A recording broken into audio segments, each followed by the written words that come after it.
প্রিয় শিক্ষার্থী বন্ধুরা, আশা করি সবাই ভালো আছেন, সুস্থ আছেন। আমরুজ্জামান ভাইকে লাইনে আসার সুযোগ দিয়েছিলাম, সম্ভব হলে আসবেন। আসসালামু আলাইকুম স্যার। ওয়ালাইকুম আসসালাম, কংগ্রাচুলেশন, খুব ভালো। এই ক্লাস টেস্টে আপনার। Thank you sir. আচ্ছা, আপনি এর আগে ক্লাস টেস্ট দিতে পারেননি, হয়তো প্রবলেম ছিল। জি স্যার, এইটা আমি ঈদের পরে তিনটা পরীক্ষা দিতে পারি নাই, একটা না। আপনি নিয়মিত দিবেন আশা করি। হ্যাঁ। জি স্যার, ইনশাআল্লাহ দিব। দুইটা পরীক্ষা প্রথম তিনটা পরীক্ষা আমি দিছিলাম, তারপর তিনটা দিতে পারি নাই, তারপর এটাতে অংশগ্রহণ করলাম। আচ্ছা, তাহলে আমার যে প্রশ্নের ধরন সেটা আপনি বুঝতে পারছেন এবং কিভাবে লিখলে নম্বর বেশি পাওয়া যাবে সেটাই তো আপনি বুঝতে পেরেছেন, তাই তো? জি স্যার, বিশেষ করে প্রবলেমেটিক কোশ্চেন গুলা খুব ভালোভাবে ধরতে পারছি, খুব একটা সমস্যা হুম। হয় নাই, এই জন্যই পরীক্ষাটা হয়তো বা ভালো হয়েছে। আচ্ছা, আপনার যে পরীক্ষার খাতা সেটা যদি গ্রুপে শেয়ার করতে চাই, আপনার কি পারমিশন আছে সেটা শেয়ার করব? জি স্যার, করেন, সমস্যা নাই স্যার। তাহলে ক্লাস শেষে আপনার খাতাটা আমি গ্রুপে শেয়ার করব। আর প্রয়োজনে আজকে না, নেক্সট একটি ক্লাসে না। আর যদি না পারমিশন দেন তাহলে গ্রুপে শেয়ার না, লাইভ ক্লাসেও একটু শেয়ার করতে চাচ্ছি। সেই পারমিশন আছে? জি স্যার, করেন স্যার, আমার কোনো সমস্যা নাই স্যার। আচ্ছা, ধন্যবাদ। যেহেতু দেরিতে ক্লাস শুরু করেছি বৃষ্টির কারণে, ক্লাসটা দ্রুত শেষ করব। এক পলক আপনার খাতাটা দেখিয়ে সবাইকে বোঝাবো যে কি কি কারণে আপনার নম্বরটা এত বেশি আসছে।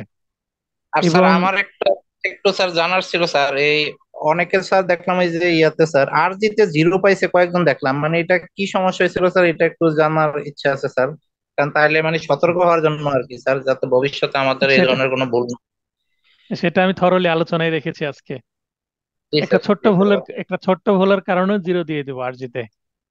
না হ্যাঁ, স্যার, বা এটা কাউন্সিল জানার দিতে জন্য পারে। স্যার। হ্যাঁ, হ্যাঁ, হ্যাঁ, সেটা অবশ্যই আজকে জানাবো আমি, কারণ এটা ম্যাক্সিমাম অনেকে ভুল করেছে পুরো লেখার পরেও। আর জি যারা স্যার। মানে যারা লিখে না, আমি তো ডট ডট দিয়ে দিই, দুইটা হাইফেন দিয়ে দিই। জি স্যার, না স্যার, হ্যাঁ আর ওইটা আমি দেখছি স্যার, যে অনেকে জিরো হ্যাঁ, আছে আর এই জন্যই স্যার।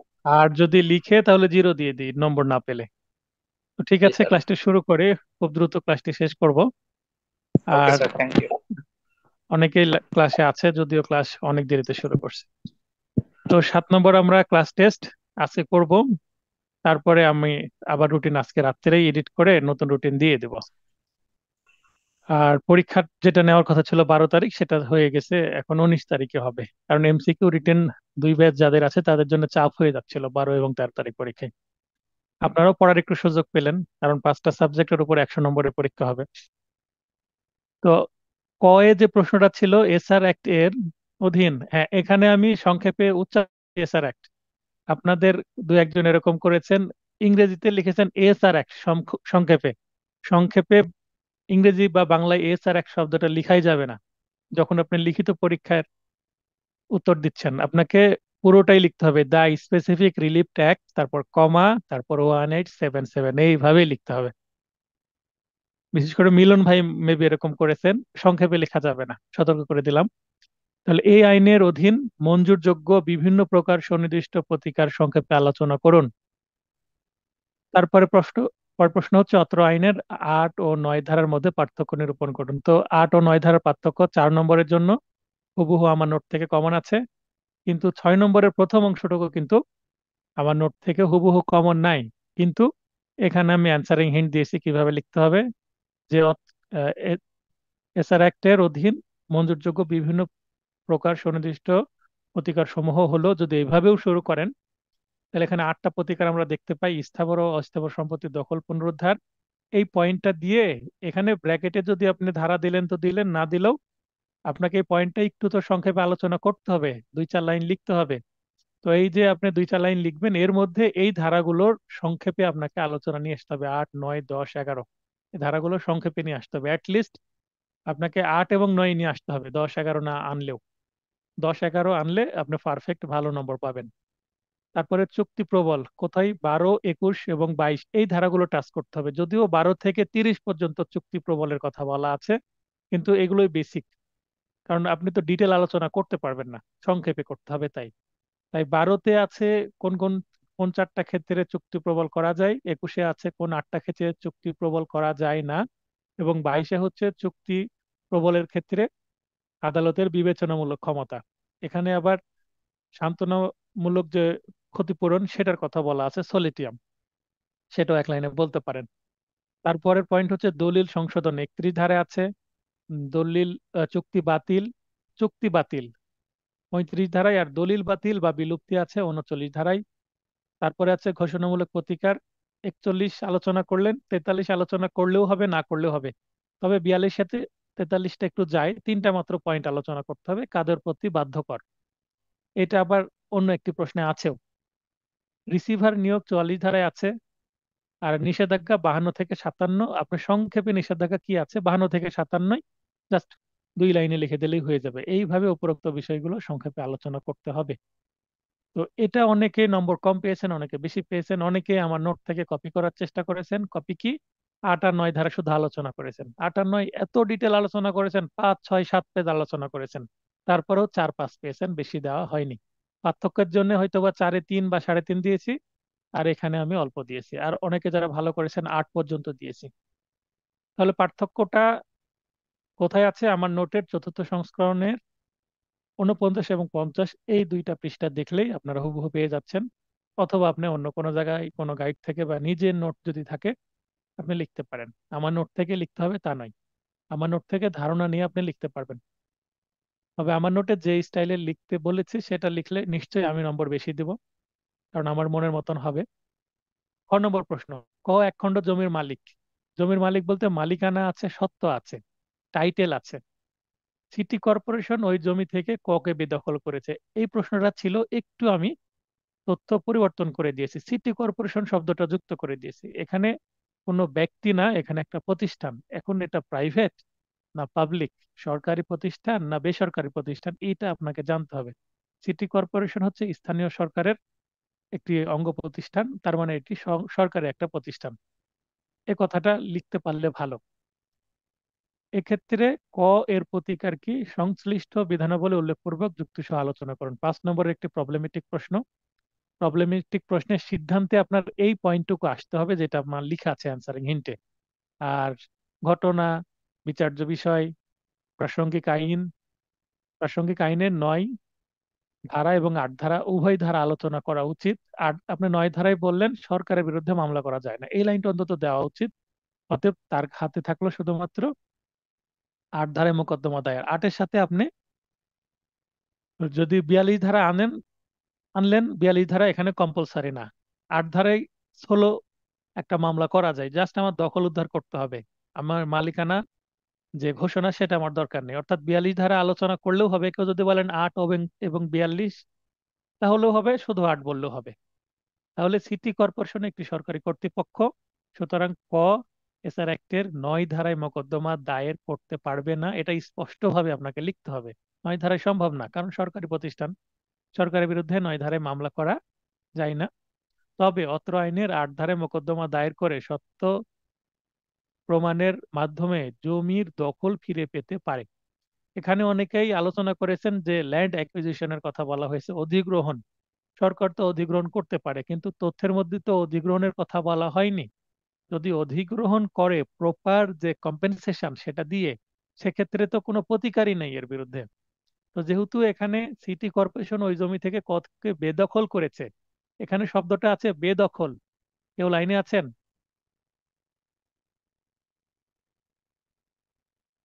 আচ্ছা, মিলন ভাই, মোহন ভাইকে লাইনে আসার সুযোগ দিয়েছি, মোহন ভাই লাইনে আসবেন।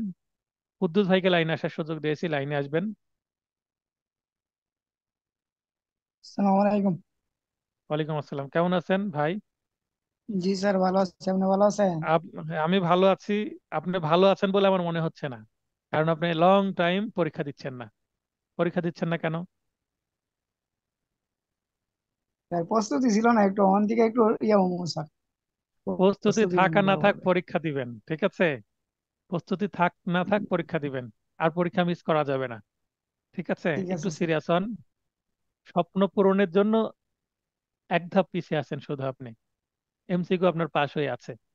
তো একটু অনুরোধ করব, অবশ্যই কি করবেন, পরীক্ষা দিবেন। তো এখানে দেখেন কি শব্দ আছে, বেদখল কথাটা আছে। জি বেদখল স্যার। মানে কিন্তু এখানে অন্যায়ভাবে জোরপূর্বক বেদখল করেছে। এখানে তো বলিনি যে অধিগ্রহণের কথা বলা আছে।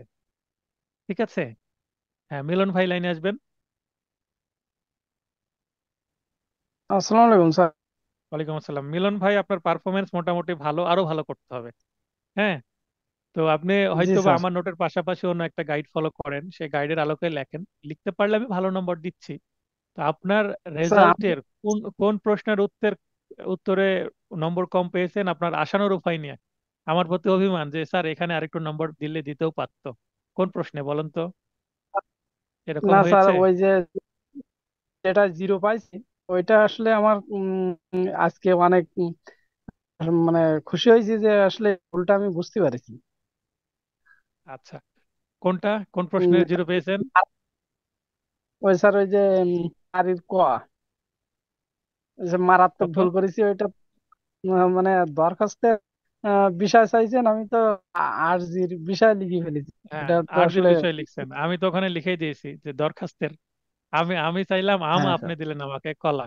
তাহলে তো হবে না। তো ঠিক, আমি খুব ঠিক আছে। খুশি হয়েছি যে আসলে এটা না না, এটা আমার কাজ মারাত্মক ভুল। আপনাকে ভুল ধরিয়ে দেওয়া, আপনাকে জি স্যার, সতর্ক আমি খুব করা। খুব খুশি তো হয়েছি ঠিক স্যার। আছে। তো এখানে আপনাদের লাইনে নিয়ে আসলাম যে বেদখল শব্দটা আছে, এখানে অধিগ্রহণ করেছে সিটি কর্পোরেশন, এটা কি আমি বলেছি হ্যাঁ স্যার। প্রশ্নে? স্যার যে প্রশ্নটা আমি করছিলাম, হ্যাঁ। এই যে, যেটা আট ধারা, শুধু আট ধারার কথা বলছেন স্যার, ওই যে হ্যাঁ, একটা বিষয় আছে যে যদি হলো আনুষঙ্গিক প্রতিকার চাওয়ার সুযোগ থাকে, সেক্ষেত্রে আনুষঙ্গিক প্রতিকার না চাইলে আদালত মূল প্রতিকার প্রদান করে না, কিন্তু এখানে তো হ্যাঁ, এখানে বেদখল হচ্ছে আট, তাহলে। হ্যাঁ বেদখল হলে আট ধারাই তো দখল উদ্ধার করে দিবে, 42 ধারা কি দখল উদ্ধার করে? না স্যার, মানে ওটা তো হলো আট, আট ধারা হচ্ছে একটা স্বাধীন ধারা, যেটা কারো উপর নির্ভরশীল না। কিন্তু 42 ধারা অনেক সময় আটের উপর নির্ভরশীল। মানে 42 একা জি। চলতে পারে না, আটের সাহায্য হ্যাঁ। লাগে, কিন্তু আটকে 42 ধারার সাহায্য প্রয়োজন হয় না। ক্লিয়ার হলো বিষয়টা? জি স্যার। জি। আচ্ছা, ধন্যবাদ। তাহলে ক্লাসটি একটু এগিয়ে নিই। এরপর আচ্ছা দুইয়ের ক, ঠিক আছে।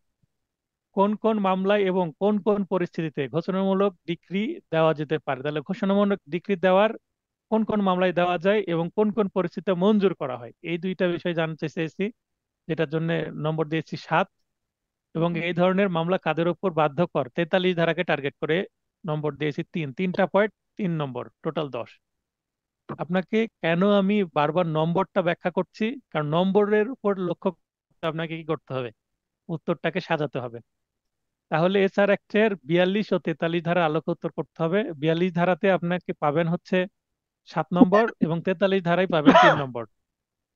এইটা হুবহু আমার নোটে 55 পৃষ্ঠায় আছে, যদিও প্রশ্ন উপস্থাপন একটু অন্যভাবে করা আছে, প্রশ্নর ভাষা চেঞ্জ করে দিয়েছি, কিন্তু উত্তর কিন্তু 55 ধারা যেটা আছে সেটাই। ঠিক আছে। খ নম্বর, একটি সম্পত্তিতে এ এর মালিকানা আছে। হ্যাঁ, একটি সম্পত্তিতে এ এর মালিকানা আছে কিন্তু দখল নেই, তাহলে টাইটেল আছে, পজিশন নেই। 9 ধারায় মামলা করা যাবে না, কারণ যদি একটি সম্পত্তিতে এ এর মালিকানা আছে কিন্তু দখল নেই, আচ্ছা 9 ধারাও মামলা করা যেতে পারে। করি, এ কি উক্ত সম্পত্তিতে শুধুমাত্র ঘোষণা ডিক্রি পেতে পারে? হ্যাঁ, এখানে প্রথম অংশে মনে হতে পারে 8 ধারায় মামলা করব না 9 ধারায় মামলা করব, কিন্তু দ্বিতীয় অংশ এই লাইনটা পড়ে ঘোষণার ডিক্রি পেতে পারে, তার মানে 42 ধারাকে টার্গেট করে এই প্রশ্নটা সাজানো হয়েছে। সংশ্লিষ্ট বিধানাবলী উল্লেখ করব, যুক্তি সহ আলোচনা করুন। তাহলে এখানে 42 ধারায়, যেটা একটু আগে মিলন ভাইয়ের সাথে কথা হচ্ছিল, যে শুধুমাত্র ঘোষণার ডিক্রি পেতে পারে কিনা, এখানে যেহেতু দখল নেই, তার মানে 10 ধারার জন্য 8 ধারাকেও নিয়ে আসতে হবে, 42 + 8, দুইটা ধারাকে এখানে আনতে হবে। কুদ্দুস সাহেব, এই এইটা বুঝতে পারলেন আপনি, যে শুধুমাত্র ঘোষণার ডিক্রি পেতে পারে কিনা? এখন আপনার তো দখল নাই, আপনাকে দিয়ে দিল ঘোষণা, হ্যাঁ এই সম্পত্তির মালিক আপনি, কিন্তু দখল তো উদ্ধার আপনি পাবেন না, তাহলে আপনার লাভ হলো? না না, ডিগ্রি তাহলে দিবে না। আপনি বেদখল হয়েছেন, তাহলে আপনাকে দখলটাও তো চাইতে হবে, তার মানে 42-এর সাথে 8 যুক্ত করতে হবে। যদি 42-এর সাথে 8 যুক্ত না করি, তাহলে 42-এর কোনো কার্যকারিতা থাকবে না, তার মানে জি। আনুষ্ঠানিক প্রতিকার চাইতে হবে। আপনার মালিক সেটা তো ঠিক আছে, কিন্তু দখল তো নেই, দখল উদ্ধারের জন্য 8-এর সাথে 42 যুক্ত হবে। আরেকটা জিনিস বলে জি। রাখি, 42-এর সাথে 8 যুক্ত হয়, কিন্তু 42-এর সাথে 9 যুক্ত হয় না। ঠিক হুম, আছে? জি জি 42-এর সাথে স্যার। কেন নয় যুক্ত হয় না? কারণ নয়ে সত্য ঘোষণার কোনো সুযোগ নেই। জি কিন্তু এখানে ঘোষণামূলক ডিগ্রি মানে তো আমি সত্য ঘোষণা চাচ্ছি, তাহলে সত্য জি ঘোষণামূলক মামলায় সত্য ঘোষণা যেহেতু চাচ্ছি, আর সত্য কিন্তু 8-এর মধ্যে আছে।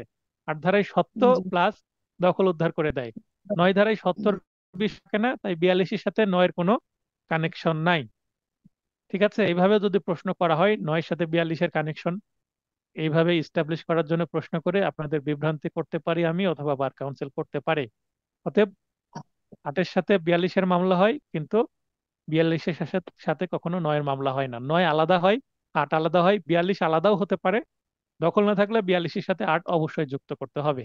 আশা করি ক্লিয়ার হলো। তাহলে এটার উত্তর কি করবেন? উত্তরের যে সিদ্ধান্ত অংশে এই অংশটুকু থাকতেই হবে। এই উক্ত সম্পত্তিতে শুধুমাত্র ঘোষণার ডিগ্রি পাবে না, মানে এই লাইনটা থাকতেই হবে। কেননা যে ক্ষেত্রে আনুষ্ঠানিক প্রতিকার প্রার্থনা করা আবশ্যক ছিল কিন্তু তা করা হয়নি, কারণ এখানে প্রশ্নে চাওয়াই হয়েছে, বিচার্য বিষয় হচ্ছে এ কি উক্ত সম্পত্তিতে শুধুমাত্র ঘোষণার ডিগ্রি পেতে পারে, তার মানে সে শুধুমাত্র ঘোষণার ডিগ্রি চেয়েছে, এটা বোঝানো হচ্ছে। সে আনুষঙ্গিক প্রতিকার আনুষঙ্গিক। চায়নি, প্রতিকার চায়নি। সেক্ষেত্রে বিজ্ঞ আদালত ঘোষণামূলক ডিক্রি মঞ্জুর করবেন না, এটা স্পষ্ট থাকতে হবে। এরপরে যদি আপনি আরো যুক্ত করতে চান, যদি আর্জি সংশোধন করে সে আহ, বিকল্প আনুষঙ্গিক প্রতিকার হিসেবে 8 ধারা যুক্ত করে দখল উদ্ধার চাই, সেক্ষেত্রে দেওয়া যেতে পারে। তো এটা কম্পালসারি না, এটা দিলে আপনার নম্বর বাড়বে এটাও আমি বলবো না, কারণ আপনি এতটুকু লিখতে পারলে আপনাকে 5 নম্বর দেবো। তো অতটুকু যদি লিখেন ভালো, আর যদি না লিখেন তবুও নম্বর কমবে না। অতএব যতটুকু চাওয়া হচ্ছে ততটুকুতে ফোকাস করতে হবে আপনাকে। অনেকেই আবার এই প্রবলেমেটিক প্রশ্ন 2-3 পেজ লিখে ফেলেছেন। 5 দিয়েছি, ওই যে বলেছেন যদি আনুষঙ্গিক প্রতিকার সে চাই তাহলে দেওয়া যাবে। আমি তো সেটা প্রশ্নে চাইনি, বিচার্য বিষয় কি, পাবে কি পাবে না, পাবে না, দ্যাটস ফাইন, দ্যাটস অল, এতটুকুই যথেষ্ট। কি করলে পাবে এটা তো আপনার কাছ থেকে আমি জানতে চাইনি। কুদ্দুস সাহেব বুঝতে পারলেন? জি স্যার। এখন এখানে যদি আরেকটু লাইন যুক্ত করা হয় যে এই মামলায় ঘোষণামূলক ডিগ্রি পেতে হলে তাকে কি করতে হবে, আর যে সংশোধন করে আনুষঙ্গিক প্রতিকার চাইতে হবে, তখন এই কথাটুকু যুক্ত করা যেতে তখন পারে। তখন ঠিক জি আছে, আমি যা চাইলাম তাই দিবেন, যা চাইবো না তা দেওয়ার দরকার নাই, সময় নষ্ট। তাহলে এটা স্যার একটা 4208 ধারার আলোকে উত্তর করতে হবে, 8 ধারা যুক্ত করতে হবে। কারণ আনুষঙ্গিক প্রতিকার সে চাইনি, তাই তাহলে এখানে 8 ধারা কথাটাও এখানে আসছে, কারণ আনুষঙ্গিক প্রতিকার চাইনি, আনুষঙ্গিক প্রতিকার বলতে 8 ধারাকে বোঝানো হচ্ছে। এটা আমার নোটের 56 পেজে মোটামুটি হুবহুই আছে। 3 নম্বর প্রশ্ন, কোন কোন ক্ষেত্রে চিরস্থায়ী নিষেধাজ্ঞার ডিক্রি পাওয়া যায় এবং কোন কোন ক্ষেত্রে পাওয়া যায় না, মানে কখন চিরস্থায়ী নিষেধাজ্ঞা গ্র্যান্ট করবে, মঞ্জুর করবে, আবার কখন চিরস্থায়ী নিষেধাজ্ঞা মঞ্জুর করবে না, রিজেক্ট করবে। সংশ্লিষ্ট বিধানাবলী উল্লেখপূর্বক আলোচনা করুন, মানে ধারা আপনাকে উল্লেখ করতে হবে আইন সহ। তাহলে আমার যে নোট, এই নোটের 59 পৃষ্ঠায় হুবহু এটা আছে, জাস্ট প্রশ্ন করার যে ভাষা সেটা সামান্য উল্টিয়ে দিয়েছি, কিন্তু হুবহু উত্তর আছে 59 পেজে।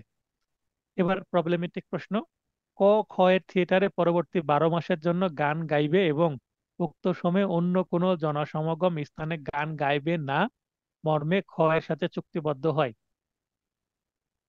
অতঃপর 6 মাস পর খ এর থিয়েটারে গান গাইতে অনীহা প্রকাশ করে। অনীহা প্রকাশ করে মানে গাইবো না, অস্বীকৃতি জানাচ্ছে। 6 মাস গেয়েছি, টাকা পরিশোধ হয়ে গেছে, আমি আর গান গাইবো না, এরকম পরিস্থিতি। এই ক্ষেত্রে খ, যিনি থিয়েটারের মালিক, তার প্রতিকার কি? 12 মাস গান গাইবে বলে টাকা নিল 2 লাখ টাকা, কিন্তু 6 মাস গান গেয়ে আর গান গাচ্ছে না। তো এখানে তো থিয়েটারের মালিকের ক্ষতি হচ্ছে, হয়তোবা অন্য কারো কাছ থেকে জি বেশি অফার পাচ্ছে। তাহলে সংশ্লিষ্ট জি বিধানাবলী উল্লেখপূর্বক যুক্তি সহ আলোচনা করুন। তাহলে এখানে অনেকেই আলোচনা করেছেন 21 ধারা। 21 ধারায় কি আছে, চুক্তি প্রবল করা যায় না, কিন্তু এই যে উদাহরণটা এটা 57 ধারায় হুবহু আছে।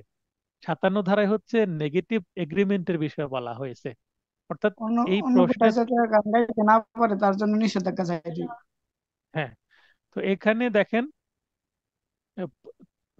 ক ক্ষয় থিয়েটারে পরবর্তী 12 মাসের জন্য গান গাইবে, চুক্তির এটা একটা পার্ট, এবং আরো একটা পার্ট কি, উক্ত সময়ে অন্য কোনো জনসমাগম স্থানে গান গাইবে না। এই দুইটা পার্ট চুক্তির। এখন এই যে নীল চিহ্নিত, নীল হাইলাইট করা অংশটুকু যদি আমি নাও রাখি প্রশ্নে, তবুও উত্তর সেমই হবে। কারণ এইটা না রাখলেও চুক্তির মধ্যে মনে করেন অন্য কোনো জায়গায় আপনি গান গাইতে পারবেন না, এরকম শর্ত যদি চুক্তিতে নাও থাকে তবুও নেগেটিভ এগ্রিমেন্ট পাওয়া যাবে। আমার কাছে গান গাওয়ার কথা ছিল, গান গাইবেন না ঠিক আছে, যেহেতু এটা একটি ব্যক্তিগত যোগ্যতার বিষয়, অতএব 21 ধারা অনুসারে এই চুক্তি বাস্তবায়ন করা যাচ্ছে না, এইভাবে 21 ধারা নিয়ে আসা যেতে পারে। কিন্তু অন্য কোথাও গান গাইতে পারবে না, নেগেটিভ এগ্রিমেন্ট, এটা 57 ধারা। কেউ যদি 21 ধারা নিয়ে আসেন তাহলে ভালো, কিন্তু 57 ধারা মাস্ট, 21 ধারা অপশনাল, আনলেও হবে না আনলেও হবে। 57 ধারার মধ্যে কিন্তু 21 ধারার এলিমেন্ট আছে।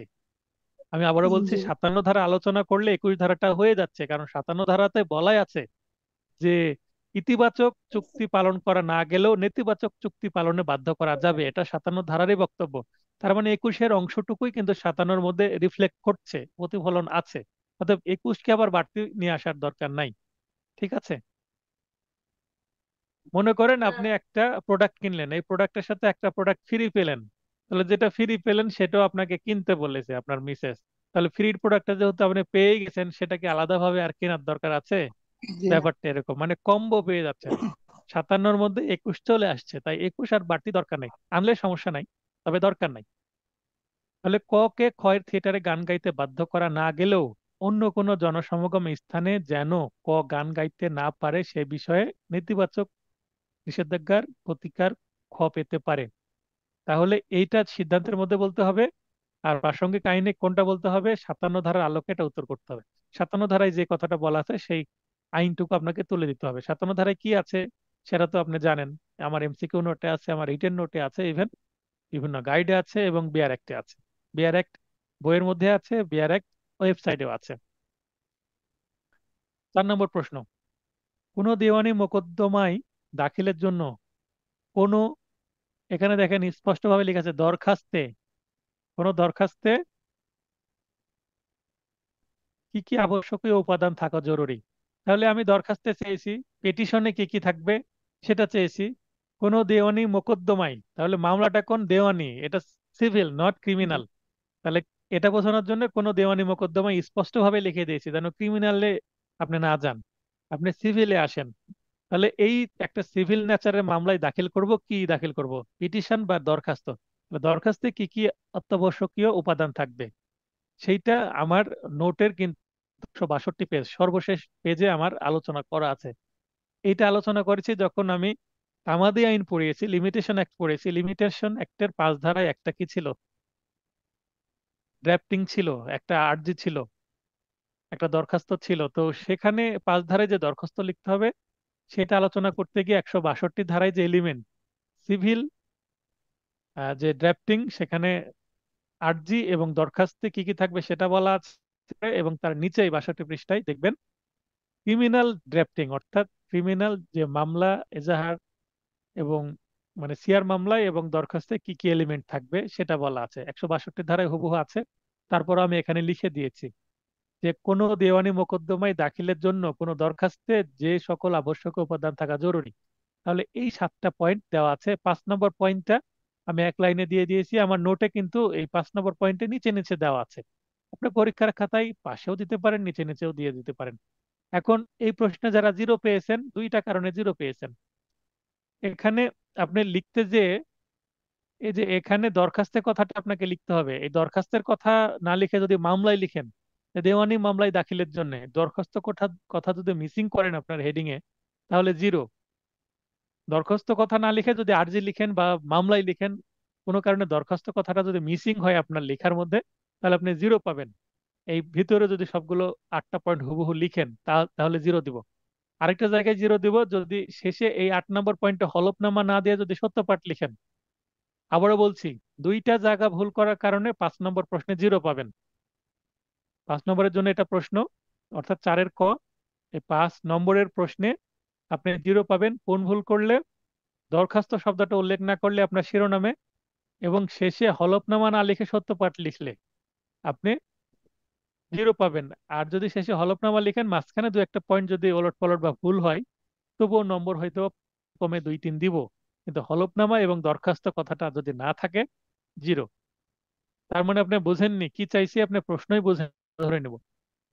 আর এখানে যদি সত্য পাঠ লিখেন তার মানে আপনি উল্টো লিখলেন, তার মানে কোথায় সত্য পাঠ, আরজিতে সত্যপাঠ, কোথায় হলফনামা, পিটিশনে হলফনামা, এটা যদি আপনি ওলট পালট করে ফেলেন তার মানে আপনার ড্রাফটিং ভুল, আপনি 0 নম্বর পাবেন। এরপরে চলে যাচ্ছি সর্বশেষ প্রশ্ন।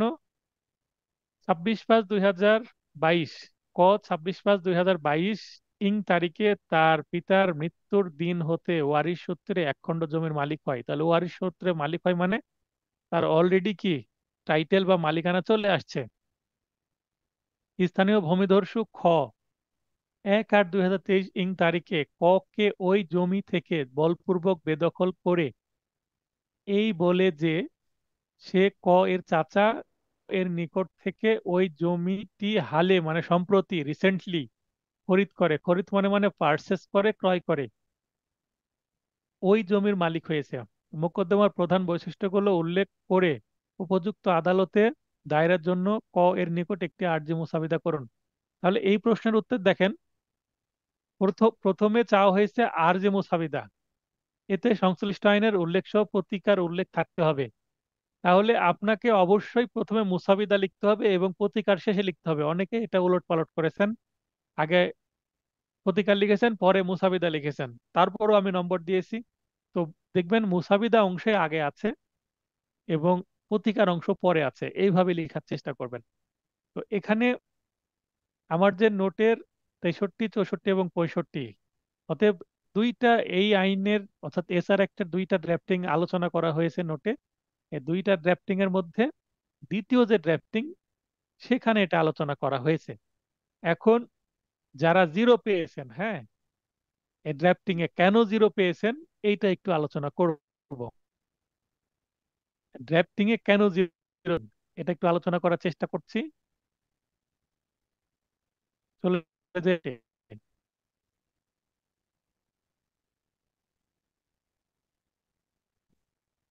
হ্যাঁ, আশা করি নোটটা দেখা যাচ্ছে। কুদ্দুস ভাই, নোট দেখা যাচ্ছে? জি না, এখন দেখা যাচ্ছে।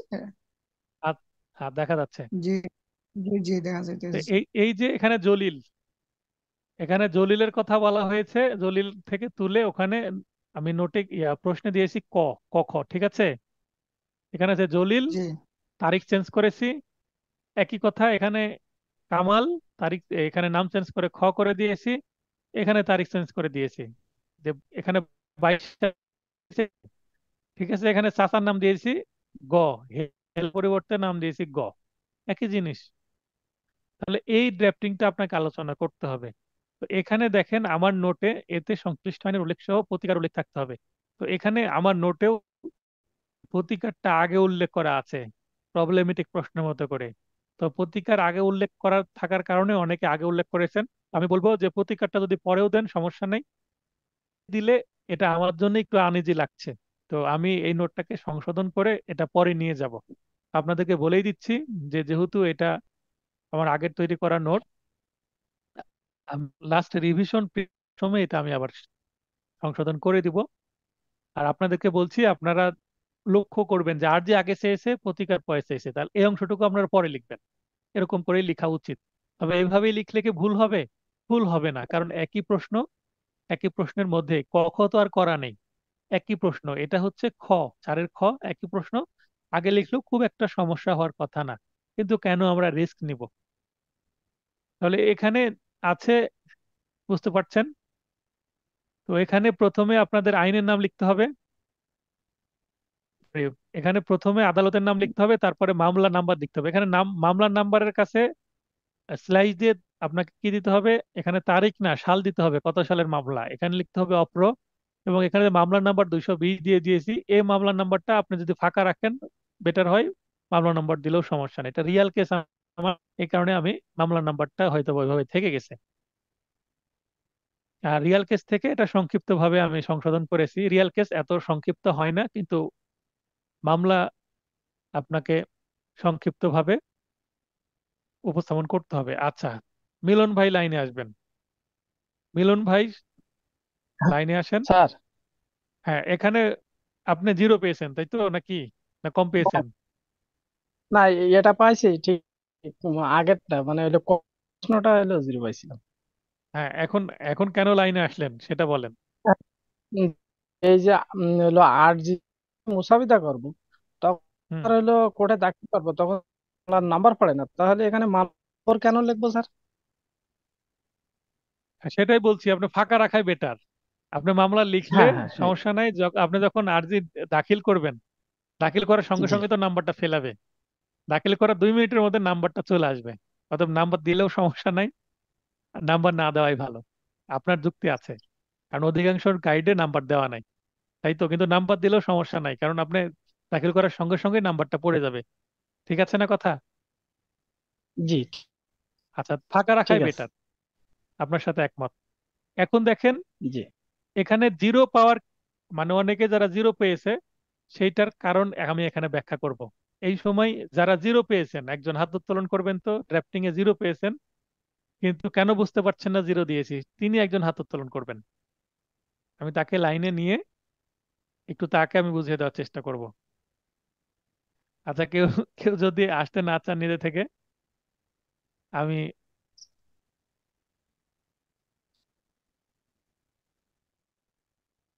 স্বপন ভাই, লাইনে আসবেন। জি, আসসালামু আলাইকুম স্যার। স্যার আমিও জিরো ওয়ালাইকুম আসসালাম। পেয়েছি। আপনি জিরো পেয়েছেন। আচ্ছা, জি স্যার। জিরো জিরো পাওয়ার পাওয়ার কারণগুলো আমি বলে দেবো এখন। ঠিক আছে? জিরো পাওয়ার জি কারণগুলো স্যার। বলে দিব, আপনার কোনটার সাথে ম্যাচ করে আপনি বলবেন। ঠিক আছে? আর প্রথমত এখানে আপনি কোর্টের নাম লিখতে হবে। কোর্টের নাম প্রপারলি লিখছেন কিনা, এখানে বিজ্ঞ দুর্গাপুর সহকারী জজ আদালত রাজশাহী, রাজশাহী জেলার বিজ্ঞ দুর্গাপুর সহকারী জজ আদালত, এভাবে লিখলেও হবে। মানে আপনার থানার নাম থাকতে হবে, জেলার নামও থাকতে হবে।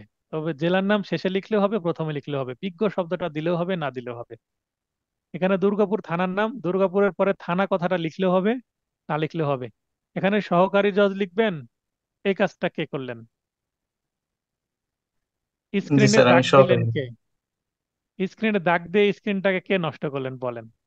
এমনি আমি তাড়াহুড়ো করছি, এটা করবেন না দয়া করে। কেউ স্ক্রিনে টাচ করে এরকম করবেন না। একটা দাগ লাগতে পারে কিন্তু ইচ্ছা করে এভাবে ঘোরাচ্ছেন, মনে হচ্ছে যে কোনো শিশু আছে আপনার সাথে, যিনি করেছেন। তো যাই হোক, আমি সংশোধন করে নিলাম।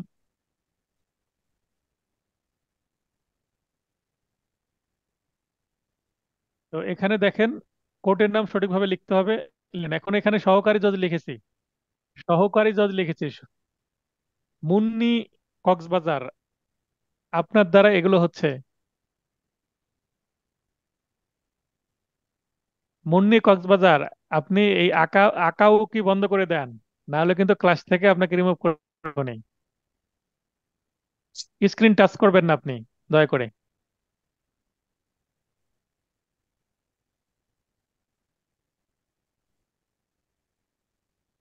সময় নষ্ট হচ্ছে। হ্যাঁ, এখানে দেখেন, সহকারী জজ বলেছি। সহকারী জি জজের স্যার। আর্থিক এখতিয়ার কত বলেন? 15 লক্ষ।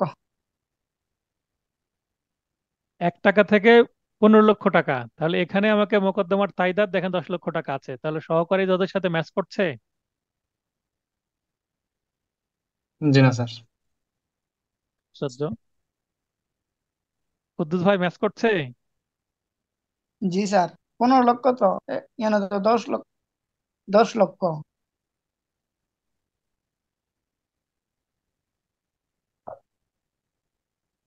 মুন্নি আপু, দয়া করে আপনি স্ক্রিন টাচ করবেন না। স্ক্রিন টাচ করার কারণে স্ক্রিনে সময় নষ্ট হচ্ছে।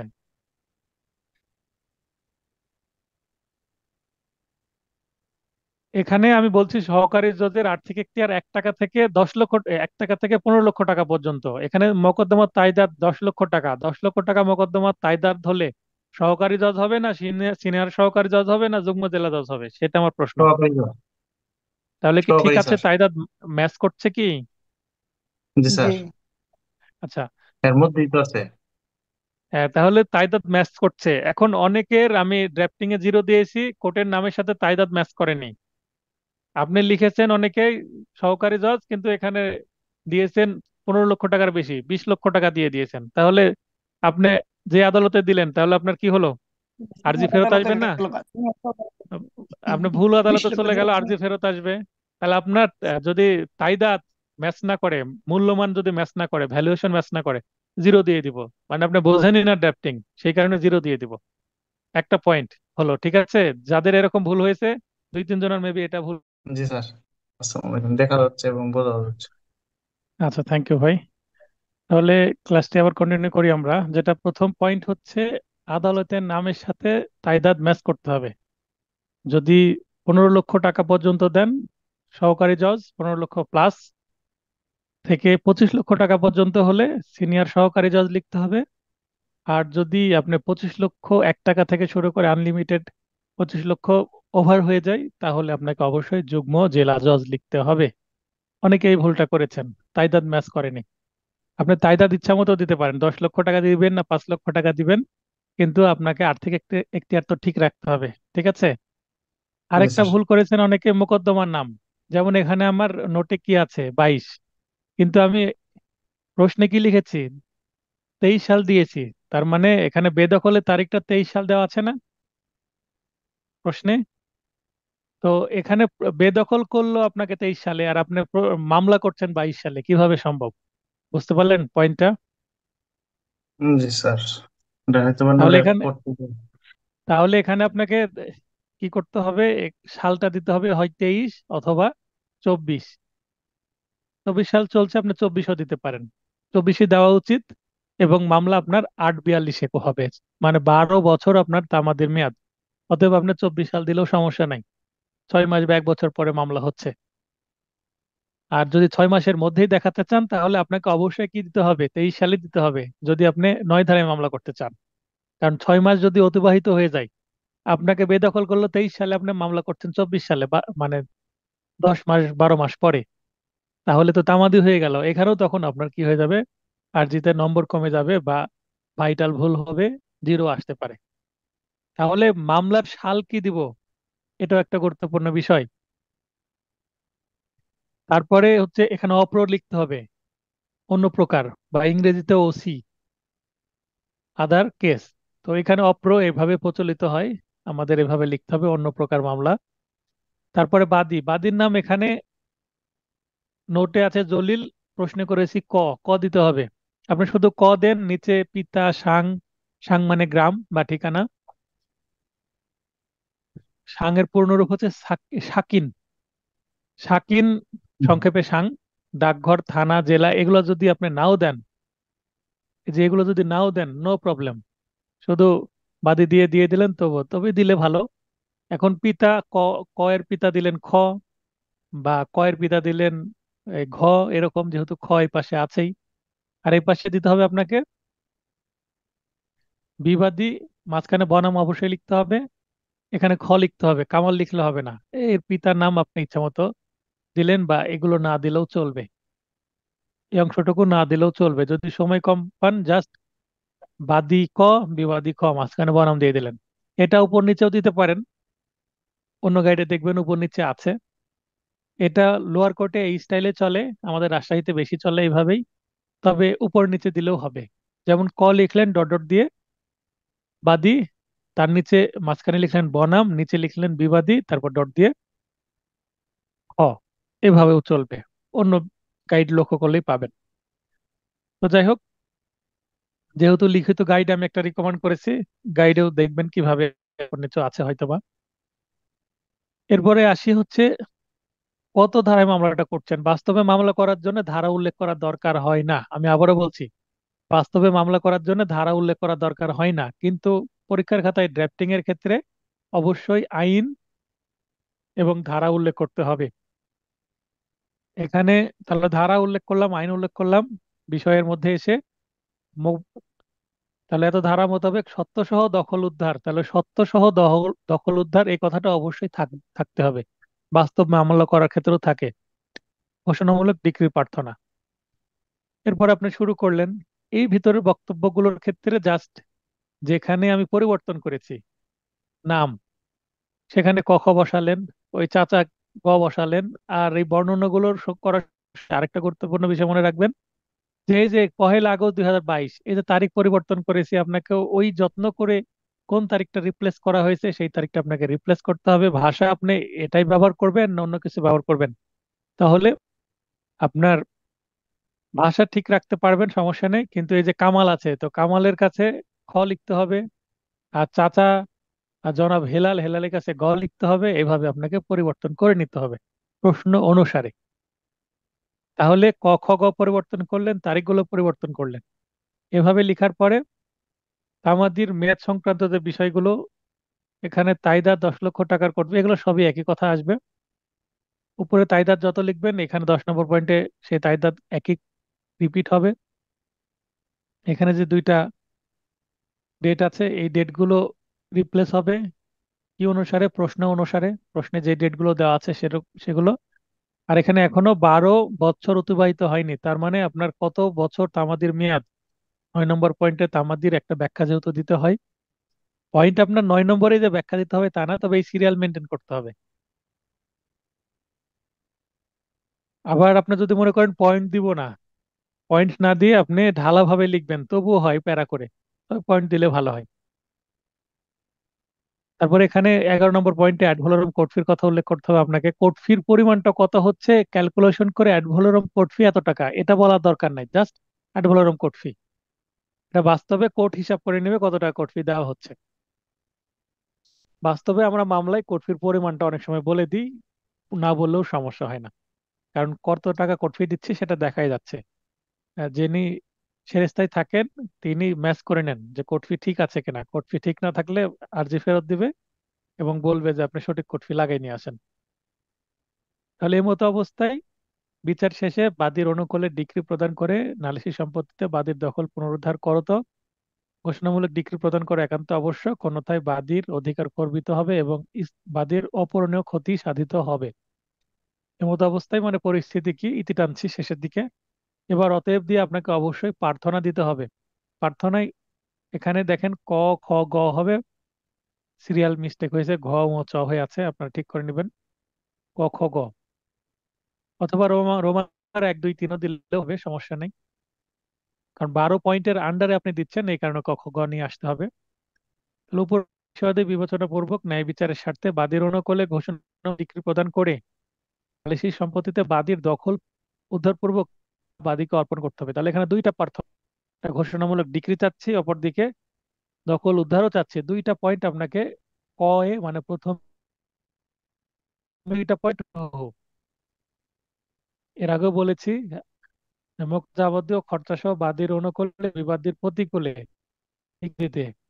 এখন এখানে আপনি বাদীর পক্ষে অনুকূলে না লিখে বলতে পারেন বাদীর পক্ষে এবং বিবাদীর বিরুদ্ধে বা বিপক্ষে, তাও হবে, একই কথা। অনুকূলে মানে নিজের দিকে, ফেভারে, আর প্রতিকূলে মানে এগেইনস্ট।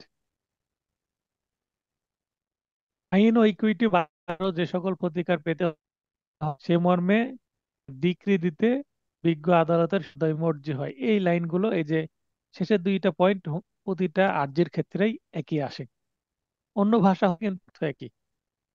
এবং বাংলাদেশে যতগুলো গাইড আছে প্রায় প্রতিটা গাইডে একই কথা বলা আছে। নামপত্রের তফসিল আপনাকে অবশ্যই দিতে হবে, সতর্কতার ভাবে তফসিল দিবেন। যেমন আপনি কোর্টের নাম লিখলেন দুর্গাপুর, তাহলে আপনাকে অবশ্যই জেলা রাজশাহী, থানা দুর্গাপুর, এতটুকু পর্যন্ত হুবহু রাখতে হবে। দুর্গাপুর, রাজশাহী, এটা যদি মিস হয়, আপনি দুর্গাপুর থানায় মামলা করছেন আর থানা আপনি লিখলেন পুঠিয়া, ভুল হবে। আপনি কোর্টের নাম উপরে লিখেছেন চট্টগ্রাম, আবার আপনি তফসিলে এসে লিখছেন যে জেলা রাজশাহী। চট্টগ্রাম দুর্গাপুর থানা রাজশাহী জেলার একটা জমির মামলা তো হবে না, স্থানীয় এখতিয়ার না থাকার কারণে। তার মানে আপনি কোর্ট চেঞ্জ করতে, কারণ তো আমি কোথায় দেওয়া হয়নি প্রশ্নের মধ্যে। আবার কোর্টের নাম প্রশ্নের মধ্যে না দিয়ে টেকনিক্যালি কোর্টের নাম আমি চাইতে পারি, যেমন কোন মৌজার সম্পত্তি, এটা আমি বলে দিলাম। এর আগে একটা প্রশ্ন আসছিল চট্টগ্রামের ডাবল মুরিং মৌজা, তো যদি এইভাবে বলে দেওয়া হয় যে রাজশাহীর দুর্গাপুর মৌজায়, তাহলে আপনি কোর্টের নাম ফিক্সড হয়ে গেল, রাজশাহীর দুর্গাপুর সহকারী জজ বা সিনিয়র সহকারী জজ বা উপজেলা জজ। তো এখানে মৌজা উল্লেখ থাকলে বা কোর্টের নাম উল্লেখ থাকলে পরিবর্তন করা শুনে, কিন্তু যদি উল্লেখ না থাকে, না মৌজা উল্লেখ করা আছে বা জমির অবস্থান উল্লেখ করা নেই, আবার কোর্টের নাম উল্লেখ করা নাই, তাহলে আপনি ইচ্ছা মতো স্বাধীনভাবে ব্যবহার করবেন, কিন্তু তাও আপনাকে কোর্টের নামের সাথে তফসিল ম্যাচ করে দিতে হবে। যে জেলা যে থানা, সে জেলার সে থানারই কোর্টের কথা উল্লেখ করতে হবে। আশা করি বুঝতে পেরেছেন, এবং বাকিগুলো আপনি ইচ্ছা মতো দেন, সমস্যা নেই। নালিশি সম্পত্তির চৌহদ্দি, চৌহদ্দি মানে চারিদিকে কি আছে দিয়ে দিলেন। এবং আরজিতে অবশ্যই কি দিতে হবে, সত্য পাঠ। একজন মনে পড়ছে, আমি নাম বলবো না, তো একজন কি করেছেন, সত্য পাঠও লিখেছেন, আবার সত্য পাঠের নিচে আবার হলফনামাও দিয়েছেন। আমি আবারও বলছি, উনি আরজি লিখেছেন, 0 দিয়েছি আমি, সত্য পাঠ লিখেছেন, সবই ঠিক আছে, কিন্তু শেষে এসে আবার হলফনামাও দিয়েছেন। তো সত্য পাঠ আর হলফনামা একসাথে কখনো হয় না। আরজিতে সত্য পাঠ, দরখাস্তে হলফনামা। তো সত্য পাঠ হলফনামা দুইটাই দেওয়ার কারণে উনি 0 পেয়েছেন। উনি যদি সত্য পাঠ না দিতেন, হলফনামা যদি না দিতেন, তাহলে আমি নম্বর, পূর্ণ নম্বর না দিলে অল্প নম্বর দিতাম। মানে ভুল করলে 0, কম লিখলে নম্বর কম পাবেন। আশা করি ড্রাফটিং বিষয়ে যদি কোনো প্রশ্ন থাকে আপনার ক্লিয়ার হয়েছে। আর এর পরেও যদি প্রশ্ন থাকে তাহলে লাইনে এসে প্রশ্ন করতে পারেন। লাইনে স্বপন ভাই আছেন, স্বপন ভাই বলেন, ক্লিয়ার হলো বিষয়টা? জি স্যার। জি স্যার, আপনি ক্লিয়ার কি হয়েছে। আমি আ- সাল সাল আ- ভুল করে আ- ফেলছিলাম। তাহলে আপনি সাল ভুল করেছেন, ঠিক আছে, মামলা হয়ে গেছে জি স্যার। ব্যাকডেটে। তো জি এখানে স্যার। সাল ম্যাচ করাতে হবে। ক্লিয়ার হলো তো বিষয়টা? আর জি অন্য স্যার। যাদের, অন্য যাদের সমস্যা আছে ড্রাফটিং নিয়ে প্রশ্ন করতে পারেন। তবে এই ক্লাসের পরে আশা করি ড্রাফটিং এর পরে একটা ভালো ধারণা আপনাদের তৈরি হলো। রনিয়া ভুল লাইনে এসে বলবেন কোনো প্রবলেম আছে কিনা। জি স্যার, ছয় কামরুজ্জামান পাতা ভাই, লিখে, ছয় পাতা লিখে স্যার 0 পাইছি। 6 পাতা ছয় লিখে পেজ। 0? 6 পেজ। 6 পেজ, আচ্ছা। স্যার কামরুজ্জামান ভাই লাইনে অ্যাসাইনমেন্ট আসবেন।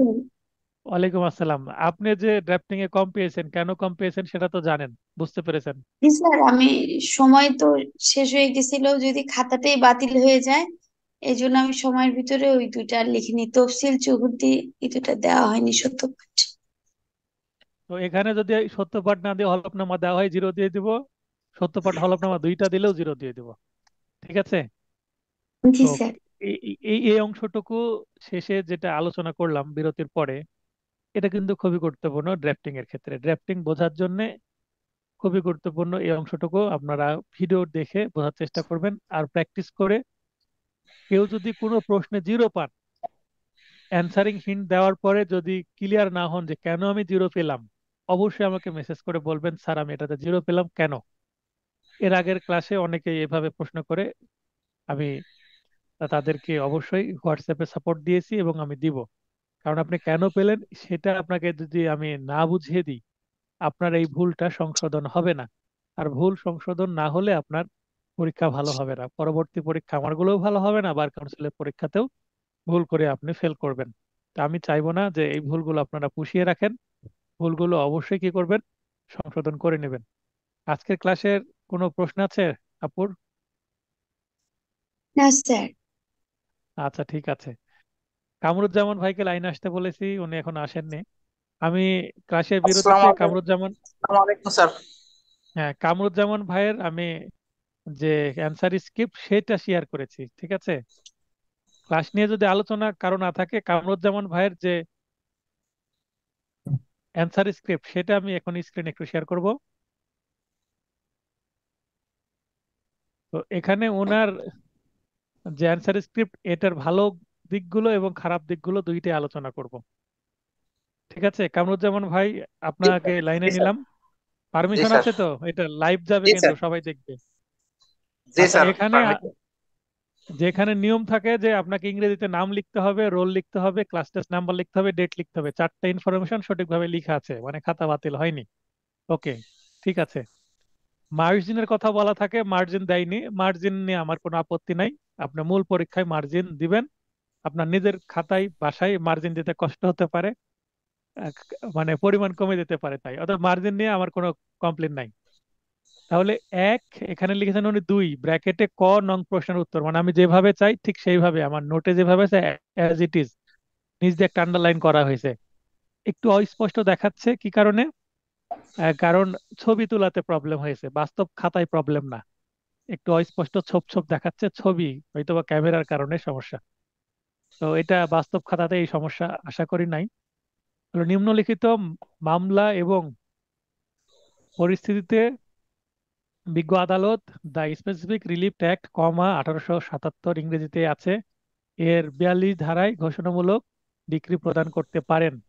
তাহলে উনি হেডিং দিয়ে দিলেন, তারপর দুইটা ফোঁটা, অর্থাৎ এখানে উনি ব্যবহার করছেন কোলন, ফাইন, তারপরে উনি রোমান সংখ্যার 1 2 3 4 5 এভাবে উনি ছয় পয়েন্টগুলো উল্লেখ করেছেন। ঠিক আছে, তারপরে উনি 43 ধারায় কার প্রতি কার্যকর হবে দ্য স্পেসিফিক রিপাবলিক ট্যাক্ট কমা দিয়ে 1872 81877 ইংরেজিতে এর, আমি বলেছিলাম ধারাটা বাংলায় লিখবেন, বাংলায় লিখেছেন ধারায় ঘোষণামূলক ডিক্রির বাধ্যবাধকতা বিষয়ে আলোচনা করা হয়েছে নিম্নে যাদের ওপর, প্রশ্ন আছে কাদের ওপরে, অবশ্যই আপনাকে উত্তরে লিখতে হবে যাদের ওপর, পারফেক্টলি উনি লিখেছেন ঘোষণামূলক ডিক্রি বাধ্যকর তা উল্লেখ করা হলো, আবার কোলন চিহ্ন, ফাইন। এবার উনি ক, খ, গ আমার নোটে যেভাবে আমি উল্লেখ করেছি ঠিক সেভাবে উনি উল্লেখ করেছেন, অতএব এবং যেভাবে বিআর একটা আছে সেইভাবে মোটামুটি আছে, ভাষা ঠিক আছে। তারপরে ওনার হাতের লেখাও পরিষ্কার আছে, ফাঁকা ফাঁকা আছে, আ- এবং কাটাকাটিও নেই, ওভার রাইটিং নেই, খুব ফাইন। এই কারণে উনি এটাতে খুব ভালো নম্বর পেয়েছেন। এখন ওনার খাতার দুর্বল একটা দিক হচ্ছে এই যে মাঝখানে উনি একটা চিহ্ন দিয়েছেন, এটা হাইফেন, মাঝখানে একটা জিরো আবার হাইফেন লম্বা করে, এই চিহ্নের নাম কি কামরুজ্জামান ভাই বলেন? স্যার এটা তো বলতে পারবো না স্যার। এটা আমার ভাষায় হচ্ছে অবাঞ্ছিত চিহ্ন, এটা ব্যবহার করা যাবে না। বার কাউন্সিলের খাতায় এই ধরনের অবাঞ্ছিত চিহ্ন এমসিকিউ রিটেন কোনো খাতায় কেউ ব্যবহার করবেন না। এইটা ব্যবহার করার আপনি বোঝাচ্ছেন যে একটা প্রশ্ন লেখা হয়েছে তাই আপনি এটা বিরতি চিহ্ন দিচ্ছেন, এরকম তো নাকি? জি স্যার। এটা করবেন না, এটা- কেউ করবেন না, এটা করার দরকার নাই।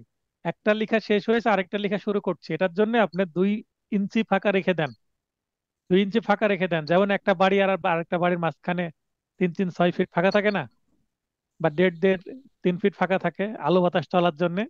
তা আপনার দুইটা লেখার মাঝখানে আলো বাতাস যেন চলে, চোখে দেখে যেন মনে হয় যে ফাঁকা আছে, আরেকটা নতুন প্রশ্ন সূচনা হয়েছে, এটা যেন বোঝা যায়। অনেকেই ফাঁকা দেন না, সেটা লেখার মান খারাপ হয়ে যায়।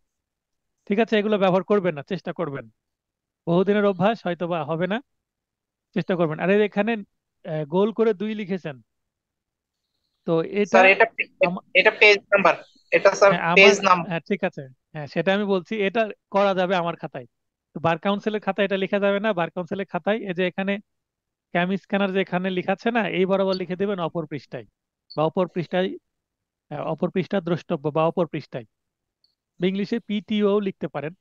যদি বলেন যে অপর পৃষ্ঠা দ্রষ্টব্য বা পিটিও যদি না লিখে কোনো সমস্যা হবে, কোনো সমস্যা হবে না। বাস্তবে খাতায় অপর পৃষ্ঠায় বা পিটিও এগুলা লেখার দরকার খুব একটা নাই, অপশনাল, লিখলেও হবে না লিখলেও হবে। এমনি পাতা যখন একটা শেষ হয়ে যাবে এমনি পরীক্ষক খাতা দেখার সময় পাতা উল্টাবেই। ঠিক আছে, মানে প্লিজ টার্ন ওভার বা পিটিও এগুলো না লিখলেও হবে। 2 ব্র্যাকেটে খ নং প্রশ্নের উত্তর আমি যেভাবে চেয়েছি সেভাবে। এবার ঘটনা আমি যেভাবে বলেছি, একটি সম্পত্তিতে এ এর মালিকানা আছে কিন্তু দখল নেই, এটাই ঘটনা। আচ্ছা, এখানে ঘটনা আরেকটু ছিল, ঘটনা আর একটা লাইন ছিল উনি দেননি। বিচার্য বিষয় এ কি উক্ত সম্পত্তিতে শুধুমাত্র ঘোষণার ডিগ্রি পেতে পারে? এখানে বেদখলের কথা মানে প্রশ্নে ছিল কি? 2 এর খ, 2 এর খ, হ্যাঁ না এখানে ঘটনা একই আছে, ঠিক আছে ধন্যবাদ। ঘটনা যতটুকু আছে ততটুকু লিখেছেন, পারফেক্ট, ঘটনা এতটুকুই, এই প্রশ্ন ছোট করে লিখাই আছে। তাহলে ডিগ্রি পেতে পারে কিনা, প্রাসঙ্গিক আইন উনি 42 ধারার কথা বলা হচ্ছে, 42 ধারার বিধান মতে কোনো ব্যক্তি তার আইনগত পরিচয়, লিগ্যাল ক্যারেক্টার বা কোনো সম্পত্তির অধিকার বিষয়ে ঘোষণার জন্য বিজ্ঞ আদালতে মোকদ্দমা দায়ের করতে পারে। 42 ধারার যে সংক্ষিপ্ত আলোচনা উনি করেছেন, ঘোষণামূলক মোকদ্দমা দায়েরের ক্ষেত্রে বাদীকে অবশ্যই সতর্কতার সহিত, এখানে শহীদ শব্দটা লিখেছেন, এটা সাধনা চলিত কামরুজ্জামান ভাই, স্যার এটা তো চলিত সাধু ভাষা স্যার।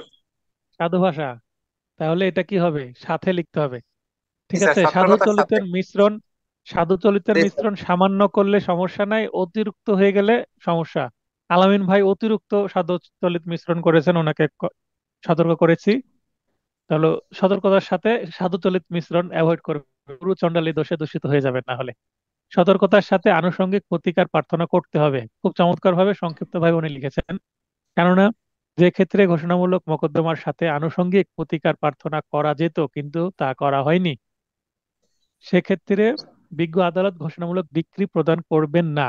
এখানে দেখেন দাঁড়িয়ে আছে এবং এখানে আবার কমাও আছে। খুব সুন্দরভাবে উনি দাড়ি কমা অর্থাৎ জ্যোতিষের চিহ্ন ব্যবহার করতেও সক্ষম হয়েছেন। সেন্টেন্স ক্লিন, দাড়ি কমা ক্লিন, লিখা বাড়তি নাই, একেবারে সুন্দরভাবে। এখানে উনি আবার একটা কেস রেফারেন্সও দিয়েছেন, যদিও 5 নম্বরের মামলায় কেস রেফারেন্সটা খুব একটা গুরুত্বপূর্ণ না। এটা দিলে ভালো, না দিলেও কোনো সমস্যা নাই, 5-এ 5 পাবেন। কেস রেফারেন্সটা আমি পড়লাম না। সিদ্ধান্ত, যেহেতু সম্পত্তিতে এ এর মালিকানা আছে কিন্তু দখল নেই, অর্থাৎ সত্য থাকা সত্ত্বেও এ সম্পত্তিতে বেদখল অবস্থায় আছে, সেহেতু এ কে দ্য স্পেসিফিক রিলিক্ট অ্যাক্ট এর 42 ধারায় উল্লেখ বিধান অনুসারে সত্যের সাথে আনুষঙ্গিক প্রতিকার হিসেবে ফিরে স্যার পাওয়ার দখল জন্য মামলা দখল ফিরে পাওয়ার জন্য মামলা করার প্রয়োজন করবে, ছিল। প্রয়োজন পড়বে। প্রয়োজন পড়বে, হ্যাঁ এখানে প্রয়োজন পড়বে। এখানে একটু ছিল লিখলেও সমস্যা নাই, এটা কেটেই আপনি ভুল করেছেন। প্রয়োজন ছিল লিখলেও সমস্যা নাই, একই ভাষায় আসবে। তাহলে এখানে উনি একটা ইলেক চিহ্ন ব্যবহার করে উপরে পড়বে লিখেছে, সমস্যা নেই, 5-এ 5 পেয়েছেন। এখানে এই ক্ষেত্রে স্পেসিফিক রিলিক্ট অ্যাক্টের 42 ধারার বিধান ও ও উপ উপরোল্লেখিত মামলার সিদ্ধান্ত মতে, মানে এখানে যেহেতু কেস রেফারেন্স ব্যবহার করেছেন সেটার কথা উনি বলছেন, বলা যায় যে উক্ত সম্পত্তিতে এ শুধুমাত্র ঘোষণামূলক ডিগ্রি পাবে না। তাহলে এ শুধুমাত্র ঘোষণামূলক ডিগ্রি পাবে না, এটা অ্যান্সারিং হিন্টে এই লাইনটা হুবহু ছিল। এই লাইনটা উনি লিখতে সক্ষম হয়েছেন। উনি এত আলোচনা করার পর যদি এই কথা না লিখতেন যে উক্ত সম্পত্তিতে এ ঘোষণামূলক ডিগ্রি পাবে না, এই লাইনটা যদি মিসিং হয়, অথবা উক্ত সম্পত্তিতে এ শুধুমাত্র ঘোষণামূলক ডিগ্রি পেতে পারেন, এই ভুলটা যদি করতেন, মানে পারে নাকে পারে করে দিলে বা পাবে, অথবা এই লাইনটা নাই লিখলে জিরোতে, মানে আমি জিরো দিয়ে দিব, কারণ এটাই মূল উত্তর, এটাই আপনার দরকার। এই যে অবাঞ্ছিত চিহ্ন অ্যাভয়েড করবেন। তো আপনাদেরকে আমি পড়ে দিলাম কিছু অংশ ওনার, দেখবেন একটু যদি এগিয়ে যাই তাহলে ওনার লেখার মাঝখানে ফাঁকা আছে। এই যে ফাঁকা আছে, এই চিহ্নটা যদি বাদ দিয়ে দিই, অন্তত 1-1.5 ইঞ্চি ফাঁকা দেখাচ্ছে। যেভাবে বলছি সেভাবে আমার নোটের সাথে ম্যাচিং করে ফরম্যাটও ব্যবহার করেছেন উনি, এই কারণে উনি 53 নম্বর পেয়েছেন স্যাটে। এটা কিন্তু একটা মানে ভালো একটা নম্বর উনি পেয়েছেন। এবং উনি বললেন ভালো পাওয়ার মূল কারণ প্রবলেমেটিক প্রশ্নটা ধরতে পারছেন এবং কি চাচ্ছি সেটা উনি দিতে পারছেন। এখানে দেখেন 4-এর ক, অনেকের যেটা জিরো পেয়েছেন। নিম্নে দেওয়ানি মোকদ্দমার দাখিলের জন্য কোনো দরখাস্তের, এই যে দরখাস্তের কথাটা লিখতেই হবে, আবশ্যকীয় বিষয়াদি উল্লেখ করা হলো। তাহলে আদালতের নাম থেকে শুরু করে শেষে দেখবো আমি এই যে হলফনামা আছে কিনা। হলফনামা থাকবে দরখাস্ত, এখানে যদি সত্যপাঠ লিখতেন জিরো দিয়ে দিতাম, আর উপরে যদি দরখাস্ত কথাটা না লিখতেন বা আর্জি লিখতেন তাহলে জিরো দিয়ে দিতাম। তাহলে পারফেক্টলি উনি লিখেছেন। এবং এটা কিন্তু আমার এই আহ, আচ্ছা কামরুজ্জামান ভাই বলেন তো, এইটা যে 162 পৃষ্ঠায় আছে এটা আপনি ধরতে পারলেন কিভাবে? এটা তো আমার এসআর অ্যাক্টের ভিতরে নাই, স্যার এসআর অ্যাক্টের অংশে। স্যার স্যার এটা তো স্যার একটার বেতন নাই, কিন্তু স্যার ওই যে আপনি রিসেন্ট ক্লাসে মানে লাস্টের হয়তো একটা বা দুইটা ক্লাসও কি একটা ইস্যুতে এটা আবার রিপিট করা হয়েছিল, বা এটাকে বলা যায় একটা হিংসের মতো স্যার। যেমন বিগত কয়েকটা পরীক্ষার আলোকে যেভাবে প্রশ্ন হয়েছে সেই আলোকে তো যেমন আমরা গাইড বই ফলো করি, বিগত সালের কোশ্চেন, তারপর বেয়ার একটা এক্সাম্পল, সেই কারণেই স্যার। তো এটা আপনি ধরতে পেরেছেন যে স্যারের নোটের শেষে তো এরকম আছে, তাই না? এবং আপনার স্যার সেটা এটা তো মনে আছে ছিল। এমনিতেই, নোটে যে আছে এটা তো আগে থেকেই জানা আছে। আর বিশেষ হুম, করে স্যার ওই যে রিসেন্টলি আপনি একটা ক্লাসে এটা নিয়ে আবার কথা বলেছিলেন। বলেছিলাম। তাহলে জি স্যার। এটা যদি আমি বলি আপনি মনে করেন যে শিক্ষা সফরে যাচ্ছেন, পিকনিকে যাচ্ছেন বা ট্যুরে যাচ্ছেন, স্টাডি ট্যুরে মনে করেন আপনি একটা লোকেশনে যাবেন। মনে করেন রাজশাহী থেকে যদি স্টাডি ট্যুরে যাই, মনে করেন আমরা বগুড়ার মহাস্থানগড় দেখতে যাব, বা আপনার ওখান থেকে মহাস্থানগড় বগুড়ার একটা হিস্টোরিক্যাল প্লেস, তাই না? তা জি আপনার ওখান থেকে মহাস্থানগড়ে আসবেন, তাহলে রাস্তায় তো আরো কিছু লোকেশন আপনার চোখে পড়বে, পড়বে না? জি এখন যদি আপনাকে বলা হয় যে আপনি যে শিক্ষা সফরে গেছিলেন তার উপরে আপনি একটা প্রতিবেদন লেখেন, হ্যাঁ, 250 মানে 250 শব্দের বা 1000 শব্দের, বা রচনা লেখেন বা এখানে লিখতে চিঠি লিখতে বলা হয় হাই স্কুলে কলেজে। তো এটা লিখতে গেলে আপনাকে শুধুমাত্র মহাস্থার গড়ের বর্ণনা দিবেন, না আপনি যাওয়ার সময় আসার সময় আরো কি কি অবলোকন করেছেন, কি জ্ঞান আপনার বৃদ্ধি পেয়েছে, কি কি ভালো জিনিস দেখলেন, সেগুলো কিছু বর্ণনা করবেন। সেটা করা তো উচিত, তাই না? আনুষঙ্গিক। জি। তাহলে আমি যেটা বলবো যে আপনার যেই সাবজেক্টের পরে আমি পরীক্ষা নিব, শুধু সেই সাবজেক্টে ফোকাস করলে হবে না, আশেপাশের বিষয়গুলো আপনাকে ফোকাসে রাখতে হবে। একটা জি হলিস্টিক স্যার। ভিউ রাখতে হবে আপনাকে, পূর্ণাঙ্গ একটা ভিউ রাখতে হবে। যেমন আমি তামাদ আইনে কিন্তু এইটা ড্রাফটিং বিষয়ে 162 পৃষ্ঠা কিন্তু আমি পড়িয়েছি তামাদি আইন যখন পড়েছি। তারপর বার কাউন্সিল যখন আমি পড়িয়েছি, তখন বার কাউন্সিলের সচিব বরাবর যে দরখাস্ত ড্রাফটিং আলোচনা হয়েছে তামাদি আইনের মধ্যে, তখন আমি পড়িয়েছি। বার কাউন্সিলের মধ্যে তখন পড়েছি, মানে আছে, না হলে তো এই ভাই হুবহু এভাবে পারবে না। আরো অনেকেই পেরেছেন এটা, শুধু ইনি না। তো ইনি পেরেছেন, 5-এ 5 দিয়েছি। তো এরপরে উনি এই যে একের ক শেষে লিখেছেন, একের ক এসে যে প্রশ্নটা একটু ঘুরিয়ে পেঁচিয়ে দেওয়া, হুবহু কমন নাই, যেখানে 5 ধারায় 5 ভাবে সুনির্দিষ্ট প্রতিকার প্রদানের কথা বলা হয়েছে। যেমন এখানে কিন্তু 5 ধারা প্রাসঙ্গিক একটা বিষয়, তারপরে আবার আমি যেটা দিয়েছিলাম অ্যান্সারিং হিন্ট, সেগুলো উনি আবার ধারাভিত্তিক নিয়ে আসছেন। এগুলো নিয়ে আসার পরে উনি চলে গেছেন কি পার্থক্যে। তাহলে এই প্রশ্নে উনি নম্বর একটু কম পেয়েছেন, কারণ উনি এই যে চুক্তি স্থাবর ও অস্থাবর সম্পত্তির দখল পুনরুদ্ধার উনি ধারা ব্যবহার করছেন 8, 9, 10, 11। এই ব্যবহার করার পরে কি করেননি উনি, এটাকে আর ইলাবোরেট করেননি। ঠিক আছে? কামরুজ্জামান ভাই, এটা তো আপনি বর্ণনা করেননি, বর্ণনা না করার কারণে এখানে নম্বর আপনার কমে গেছে একটু। আর আপনি এই যে এখানে পার্থক্যে আপনি ভালো করেছেন, পার্থক্য নম্বর পেয়েছেন, এই কারণে নম্বরটা একটু ভালো আসছে। এখানে আরো একটু নম্বর আপনি পেতে পারতেন। তো ঠিক আছে। আপনার কামরুজ্জামান ভাই, আপনার যে কোন জায়গায় আপনার মনে হয়েছে এখানে আমি আরো পেতাম এরকম কোন উত্তরে?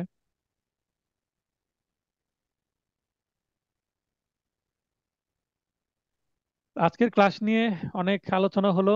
কারো যদি কোনো প্রশ্ন থাকে আজকের ক্লাস নিয়ে, প্রশ্ন করতে পারবেন। মহিউদ্দিন ভাই প্রশ্ন করতে চাচ্ছেন, প্রশ্ন করেন। যে আমাদের যে রিটেন পরীক্ষা, এখানে এই পরীক্ষার খাতার সাইজটা কেমন হতে পারে, আমি তো আসলে একটু জানতে চাচ্ছি আর কি। খাতার সাইজ হচ্ছে লম্বায় হবে 15 ইঞ্চি, আর প্রস্থে হবে 10 ইঞ্চি। 10 ইঞ্চি বাই 15 ইঞ্চি খাতার সাইজ। একটা বিশাল খাতা। মানে বাস্তবে যে লিগ্যাল সাইজ পেজ হয়, এই যে এটা একটা লিগ্যাল সাইজ পেজ। 300 টাকার যে হুম। স্ট্যাম্প হয়, 300 টাকার স্ট্যাম্প থেকে একটু বড় হয় লিগ্যাল সাইজ পেজ। যে 300 টাকার স্ট্যাম্পে আমরা এফিডেভিট করি, তো 100 টাকার উপরে তো আর নন জুডিশিয়াল স্ট্যাম্প হয় না, 3 পেজ আমরা নিই বা 50 টাকার নিই।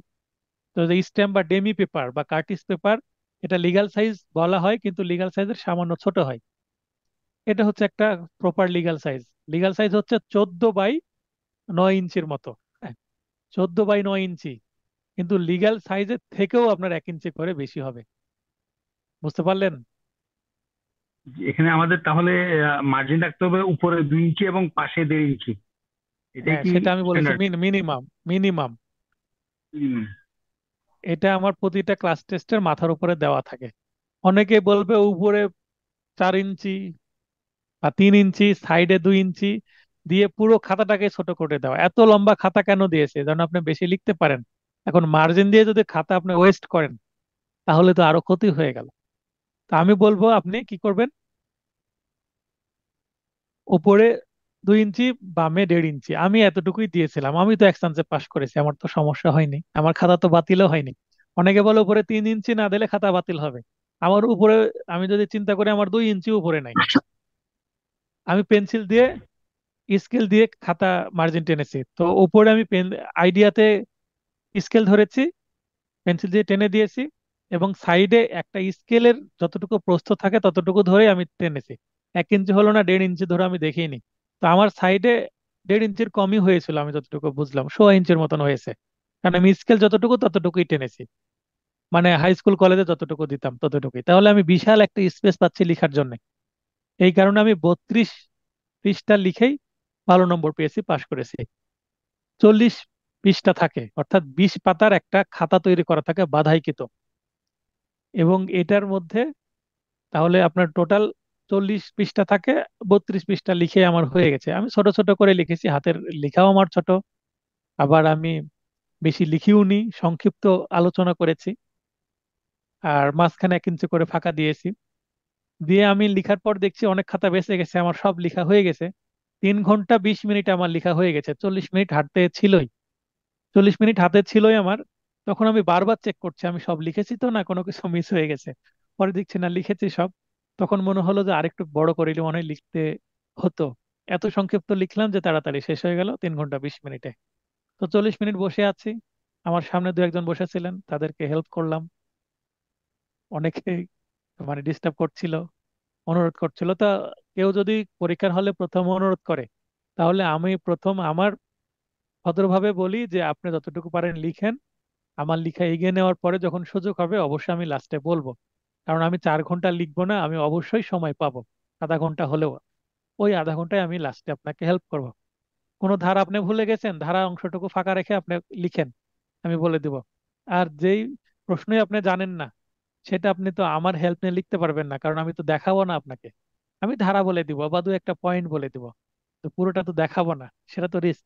সাইলেন্টলি আপনাকে কি কি করা হতে পারে, এক্সপেল করে দেওয়া হতে পারে। তো আপনার আর প্রশ্ন আছে শিবলি ভাই?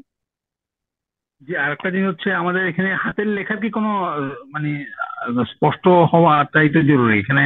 খুব একটা পরিচ্ছন্ন এবং স্পষ্ট হলে তো হয়। এখানে সুন্দর হওয়া, যেটা আমরা সাধারণত একাডেমিক পরীক্ষাগুলো দিয়ে এসেছি, এটার কোনো বিষয় কি আছে কিনা? এখানে যেমন আমি একাডেমি পরীক্ষায় অনেক সময় দেখেছি সুন্দর হাতের লেখার জন্য 2 নম্বর বরাদ্দ আছে, এরকম আমি দেখেছি, প্রশ্নের মধ্যে উল্লেখ থাকে। তো এখানে সুন্দর হাতের লেখার জন্য নম্বর বরাদ্দ নাই। তবু আপনি মানুষ হিসেবে একটা সুন্দর লেখা দেখলে আপনার তো একটা সফট কর্নার কাজ করবে কিনা? জি জি, আচ্ছা। আপনি মানুষ হিসেবে একটা সুন্দর হাতের লেখা দেখলে আপনার ভালো লাগবে। তো আমারও ফ্রেন্ডদের মধ্যে যার হাতের লেখা সুন্দর, তার হাতের লেখা দেখলে আমারও তো একটু তার থেকে টিপস নিতে ইচ্ছে করেছে যে আমাকে একটু শিখিয়ে দাও যে কিভাবে হাতের লেখাটা আমারটাও একটু ভালো করব। আমার হাই স্কুল পর্যন্ত হাতের লেখা খুব একটা ভালো ছিল না, কলেজে এসে আমার হাতের লেখাটা একটু আমি এক ফ্রেন্ডের মাধ্যমে ভালো করার চেষ্টা লিখেছি। ধীরে লিখলে ভালো হয়, কিন্তু পরীক্ষার খাতায় কি ধীরে লেখার সুযোগ আছে? আপনাকে তো জোরেই লিখতে হবে, দ্রুতই লিখতে হবে। অতএব লিখা বোঝা গেলেই যথেষ্ট। আমার সাথে পাশ করেছে কিছু ফ্রেন্ড আছে, তাদের হাতের লেখা যে মানে তারা প্র্যাকটিস, আমরা গ্রুপ স্টাডি করতাম, পরীক্ষা দিতাম, আমার খাতা ও ও দেখে দিত, ওর খাতা আমি দেখে দিতাম, 3 জন একসাথে আমরা করতাম। তো আমরা বাজারে নামাজ পড়তাম, একটা মসজিদে নামাজ পড়ার পরে ওই মসজিদে বসে আমরা পরীক্ষা দিতাম। পরীক্ষার পরে পরস্পরের খাতা আমরা দেখে দিতাম।